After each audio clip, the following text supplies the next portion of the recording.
In 1947, the British announced that they could no longer afford to support the pro-Western governments of the Mediterranean in their fight against communism.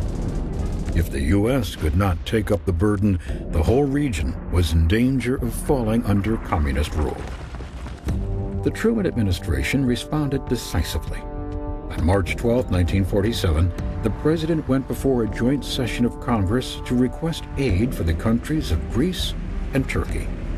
The address sent a clear message to the Soviet Union.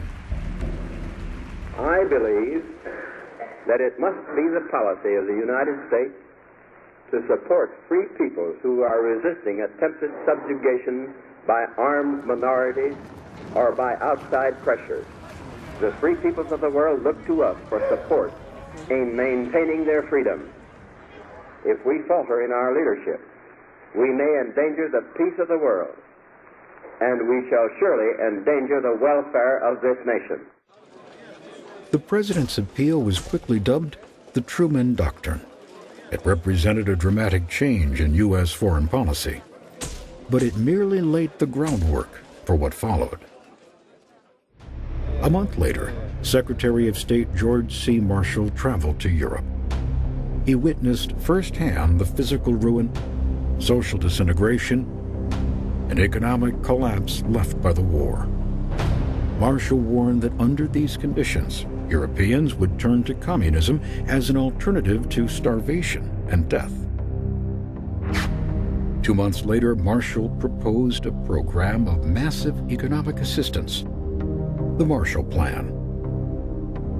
Our policy is directed not against any country or doctrine, but against hunger, poverty, desperation, and chaos. Its purpose should be the revival of a working economy in the world so as to permit the emergence of political and social conditions in which free institutions can exist. European reaction to Marshall's speech was quick and positive. The British Foreign Secretary Ernest Bevin hailed it as a lifeline to sinking men. Of all the nations invited to help draft the plan, only the Soviet Union and its satellites refused. The price would be high, up to $17 billion. But compared to the alternative, Marshall told Congress it was a bargain. This program should be viewed as an investment in peace. In those terms, the cost is low.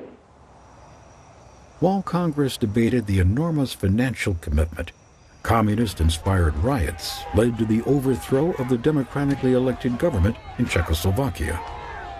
The events galvanized opinion on Capitol Hill, and Congress approved funding for the Marshall Plan. American aid was soon on its way to Europe. Food was distributed, machinery and technical support spurred new production. Homes and businesses were rebuilt. Marshall Plan aid provided nets for Flemish fishermen, money to rebuild Italian automotive factories, construction equipment for France, and coal to fuel Danish industry. The Marshall Plan was an overwhelming success. It launched Western Europe on the road to recovery, beat back the threat of communism in the region, and established the United States as the world's dominant economic superpower. It also contributed to the first major confrontation of the Cold War.